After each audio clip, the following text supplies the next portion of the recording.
आमाच्या विशेष बुलेटिनमध्ये आपलं स्वागत आहे. पाहूया विशेष बातमी. मुख्यमंत्री देवेंद्र फडणवीस यांच्या उपस्थितीत नाशिक त्र्यंबकेश्वर कुंभमेळ्याच्या लोगोचे अनावरण करण्यात आले. यावेळी 13 प्रमुख आखाड्यांचे प्रतिनिधी तसेच साधू महंतांसोबत कुंभमेळ्याच्या तयारीचा सविस्तर आढावा घेण्यात आला. भाविक, साधू संत आणि यात्रेकरूंना भव्य, सुव्यवस्थित आणि सुलभ सुविधा उपलब्ध करून देण्यावर राज्य सरकारचा विशेष भर असल्याचे सांगण्यात आले. दरम्यान नीट पेपर लीक प्रकरणात राज्य सरकार सीबीआय चौकशीस पूर्ण सहकार्य करत असून विद्यार्थ्यांना न्याय मिळवून देण्यासाठी कठोर कारवाई केली जाईल असे आश्वासनही देण्यात आले. जागतिक आर्थिक आव्हानांच्या पार्श्वभूमीवर महाराष्ट्र सरकारने पंतप्रधान नरेंद्र मोदी यांच्या अर्थव्यवस्था मजबूत करण्याच्या आणि परकीय चलन खर्च कमी करण्याच्या उपक्रमांना पाठिंबा दर्शवला आहे.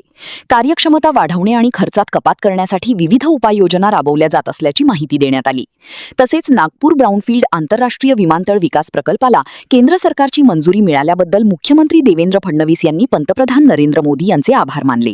या प्रकल्पामुळे राज्यातील पायाभूत सुविधा आणि कनेक्टिव्हिटीला मोठी चालना मिळणार असल्याचे त्यांनी नमूद केले. आज नाशिक आणि त्र्यंबकेश्वर कुंभमेळ्याचा जो लोगो आहे त्याचं अनावरण झालं आणि त्यासोबत जे 13 प्रमुख आखाडे आहेत त्यांच्या साधू महंत प्रतिनिधींसोबत एक बृहत बैठक आमची झाली.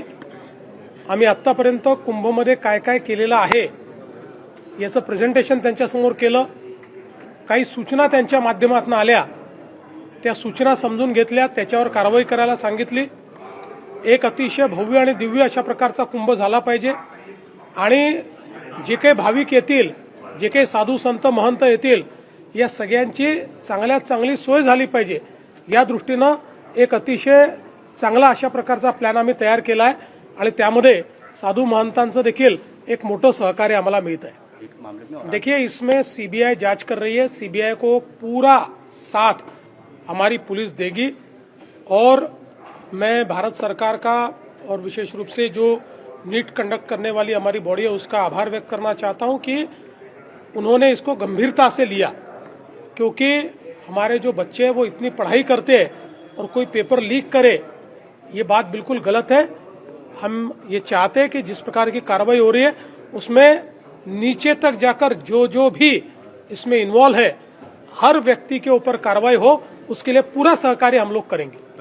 की ज्यावेळी वैश्विक संकटाची परिस्थिती असते त्यावेळी जर देशाच्या प्रधानमंत्री महोदयांनी काही उपाययोजना सांगितल्या तर त्या उपाययोजना तुम्हाला करता येत नसतील तर किमान थट्टा मस्करी तरी करू नका. आज जगासमोर संकट आहे, केवळ भारतासमोर नाही आहे आणि म्हणून आपलं परकीय चलन वाचलं पाहिजे आणि आपल्या इथे महागाई वाढू नये या दृष्टीनं मोठ्या प्रमाणात प्रधानमंत्री मोदयांनी ज्या काही उपाययोजना सांगितलेल्या आहेत, प्रत्येक व्यक्तीला थोडं थोडं आपली जीवनशैली जर बदलली तरी देखील आपण देशाला मदत करू शकू.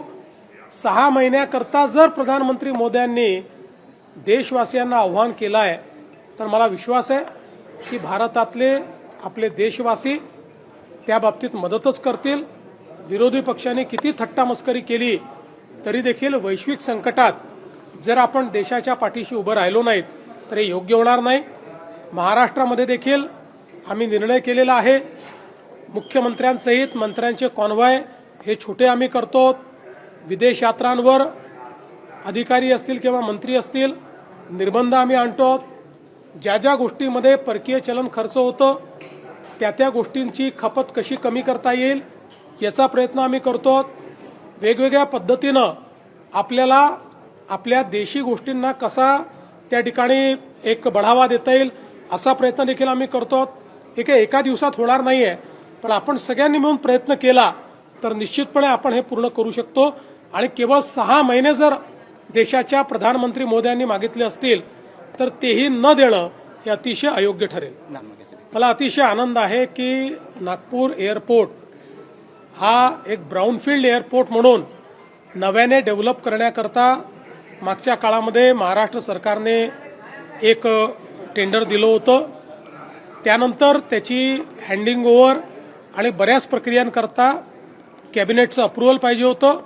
आज माननीय पंतप्रधान महोदयांनी मंत्रिमंडळाच्या बैठकीमध्ये त्याला मान्यता दिली आहे.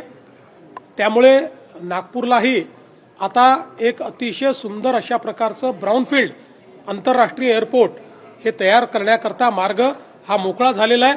मी माननीय प्रधानमंत्री मोदयांचे आभार व्यक्त करतो. आमा चॅनलला लाईक करा, बातमीला शेअर करा, सबस्क्राईब फॉलो करायला विसरू नका.